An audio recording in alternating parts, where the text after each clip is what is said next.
Hello guys, Praveen here. Welcome to my channel. ಈ ವಿಡಿಯೋದಲ್ಲಿ ನಾವು ಆಪ್ಷನ್ನ ಇಂಟ್ರೆನ್ಸಿಕ್ ವ್ಯಾಲ್ಯೂ ಅಂದ್ರೇನು ಮತ್ತು ಟೈಮ್ ವ್ಯಾಲ್ಯೂ ಅಂದ್ರೇನು ಅಂತ ತಿಳ್ಕೊಳ್ಳೋಣ. ಟೈಮ್ ವ್ಯಾಲ್ಯೂಗೆ ಎಕ್ಸ್ಟ್ರೆನ್ಸಿಕ್ ವ್ಯಾಲ್ಯೂ ಅಂತ ಕರೀತಾರೆ. ನಾವು ಈಗ NSE ಇಂಡಿಯಾ ಆಪ್ಷನ್ ಚೈನಲ್ಲಿ ಇದ್ದೀವಿ.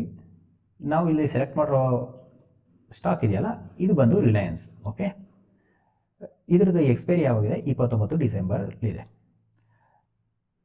ಇಲ್ಲಿ ನೋಡ್ಬೋದು ರಿಲಯನ್ಸ್ ಸ್ಪಾಟ್ ಪ್ರೈಸ್ ಇದೆಯಲ್ಲ, ರಿಲಯನ್ಸ್ ಸ್ಪಾಟ್ ಪ್ರೈಸ್ ಏನು ನಡೀತಾ ಇದೆ? 2508 ನಡೀತಾ ಇದೆ. 2508 ರಿಲಯನ್ಸ್ ಸ್ಪಾಟ್ ಪ್ರೈಸ್ ಈಗ ನಡೀತಾ ಇದೆ.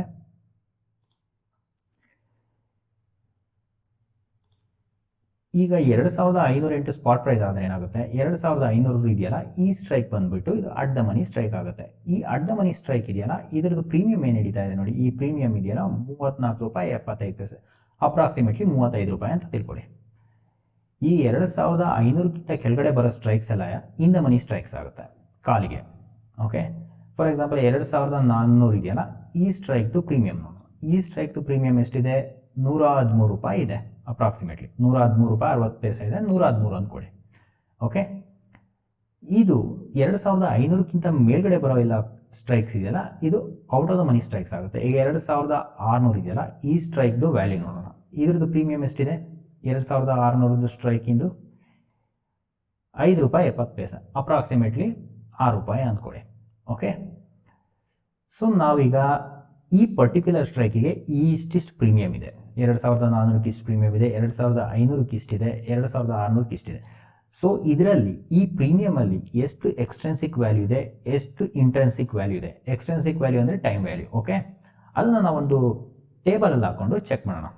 ಈಗ ನಾವು ರಿಲಯನ್ಸ್ದು ಆಪ್ಷನ್ ಚೈನ್ ನೋಡಿದ್ವಲ್ಲ, ಅದರ ಡಾಟಾನೇ ನಾನು ಇಲ್ಲಿ ಹಾಕೊಂಡಿದ್ದೀನಿ. ರಿಲಯನ್ಸ್ ಸ್ಪಾಟ್ ಪ್ರೈಸ್ ಏನಿದೆ? 2500 ಇದೆ. ನಾನು ಇಲ್ಲಿ ರೌಂಡ್ ಆಫ್ ಮಾಡ್ಕೊಂಡಿದ್ದೀನಿ. 2508 ಇತ್ತು, ನಾನು 2500 ಮಾಡ್ಕೊಂಡಿದ್ದೀನಿ. ಏನಕ್ಕೆ ಅಂದರೆ ಕ್ಯಾಲ್ಕುಲೇಷನ್ಗೆ ಈಸಿ ಆಗಲಿ ಅಂತ. ಓಕೆ, ಸ್ಟ್ರೈಕ್ ಪ್ರೈಸ್ ನಾವು 3 ಸ್ಟ್ರೈಕ್ ಪ್ರೈಸ್ ಇಲ್ಲಿ ಸೆಲೆಕ್ಟ್ ಮಾಡಿದ್ವಿ. 2400, 2500, 2600. ಈ 2400 ಸ್ಟ್ರೈಕಿಗೆ ಪ್ರೀಮಿಯಂ ಎಷ್ಟು ಕೊಡ್ತಾ ಇದ್ದೀವಿ? 113 ರೂಪಾಯಿ ಕೊಡ್ತಾ ಇದ್ದೀವಿ.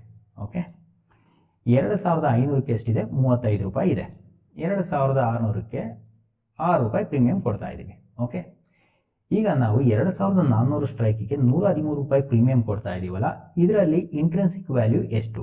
ಅದನ್ನ ಹೇಗೆ ಕ್ಯಾಲ್ಕುಲೇಟ್ ಮಾಡೋದು? ಇಂಟ್ರೆನ್ಸಿಕ್ ವ್ಯಾಲ್ಯೂ ಕ್ಯಾಲ್ಕುಲೇಟ್ ಮಾಡಬೇಕು ಅಂದರೆ ಇಲ್ಲಿ ನೋಡಿ, ಇದು ಫಾರ್ಮುಲಾ ಇದೆ. Spot price minus strike price. Okay, ಇಲ್ಲಿ ಸ್ಪಾಟ್ ಪ್ರೈಸ್ ಏನು ನಡೀತಾ ಇದೆ? 2500 ನಡೀತಾ ಇದೆ ರಿಲಯನ್ಸ್. ಓಕೆ, ಸ್ಟ್ರೈಕ್ ಪ್ರೈಸ್ ಯಾವುದು ನಾವು ಸೆಲೆಕ್ಟ್ ಮಾಡಿರೋದು? 2400.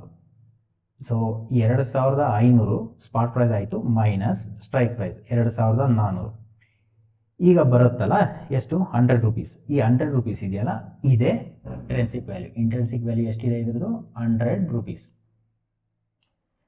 ಓಕೆ, ಈಗ 2500 ಇದೆಯಲ್ಲ, ಇದ್ರದ್ದು ಇಂಟ್ರೆನ್ಸಿಕ್ ವ್ಯಾಲ್ಯೂ ಎಷ್ಟು ಬರುತ್ತೆ?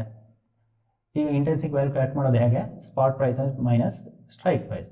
ಸ್ಪಾಟ್ ಪ್ರೈಸ್ ಏನಿದೆ? 2500 ಇದೆ. ಸ್ಟ್ರೈಕ್ ಪ್ರೈಸು 2500 ಇದೆ. ಸೊ ಇಂಟ್ರೆನ್ಸಿಕ್ ವ್ಯಾಲ್ಯೂ ಏನಾಗುತ್ತೆ? ಇದ್ರದ್ದು 0 ಆಗುತ್ತೆ.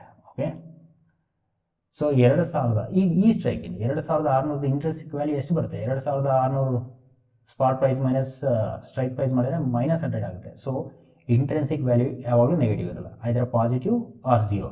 ಸೊ ಇದ್ರದ್ದು 0 ಆಗುತ್ತೆ. ಸೊ ಈಗ ನಾವು ಇಂಟ್ರೆನ್ಸಿಕ್ ವ್ಯಾಲ್ಯೂನ ಕ್ಯಾಲ್ಕುಲೇಟ್ ಮಾಡಿದ್ವಿ.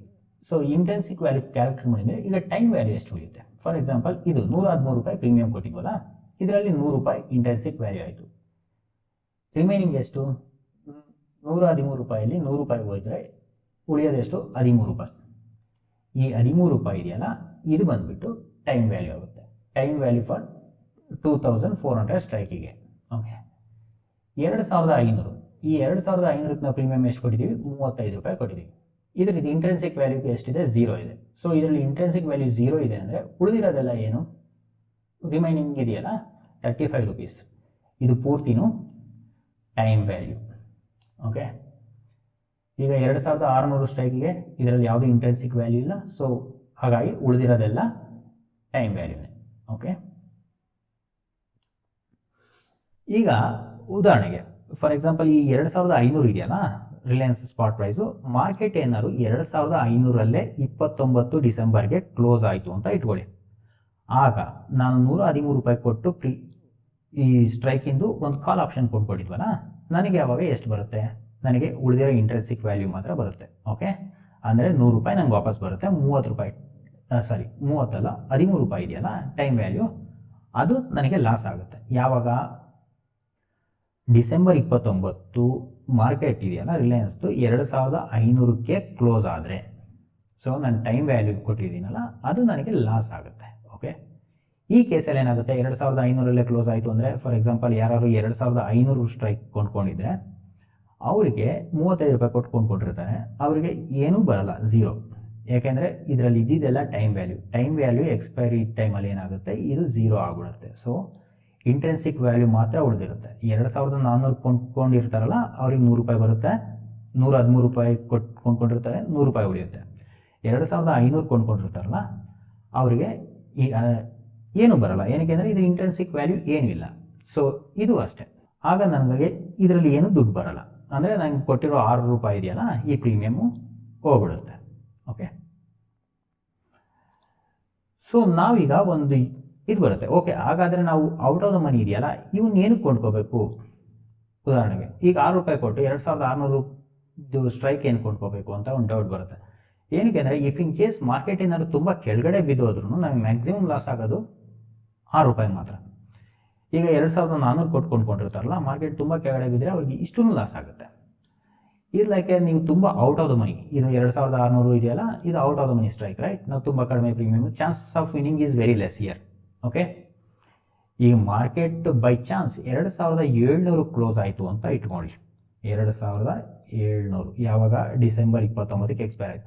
ಈ 6 ರೂಪಾಯಿ ಇದೆಯಲ್ಲ, ಈ 6 ರೂಪಾಯಿ ಇರೋದು 100 ರೂಪೀಸ್ ಆಗ್ಬಿಡುತ್ತೆ. 6 ರೂಪಾಯಿ ಕೊಟ್ಟಿದೆ 100 ರೂಪೀಸ್ ಅಂದರೆ ನೀವು ಎಷ್ಟು ಟೈಮ್ಸ್ ಜಾಸ್ತಿ ಆಯಿತು ನೋಡ್ಬೋದು. Okay, like out of the money ನೀವು ಏನಾದ್ರು ಕಾಲ್ ಆಪ್ಷನ್ ಕೊಂಡ್ಕೊಂಡ್ರೆ it's like a buying a lottery ticket. I hope ನಿಮಗೆ ಇಂಟ್ರೆನ್ಸಿಕ್ ವ್ಯಾಲ್ಯೂ ಅಂದ್ರೇನು, ಟೈಮ್ ವ್ಯಾಲ್ಯೂ ಅಂದ್ರೇನು ಅಂತ ಅರ್ಥ ಆಗಿದೆ ಅನ್ಕೊತೀನಿ. ನಿಮಗೆ ಈ ವಿಡಿಯೋ ಇಷ್ಟ ಆಗಿದ್ರೆ ಲೈಕ್ ಮಾಡಿ, ಹಾಗೆ ಚಾನಲ್ನ ಸಬ್ಸ್ಕ್ರೈಬ್ ಮಾಡ್ಕೊಳ್ಳಿ. Thanks for watching.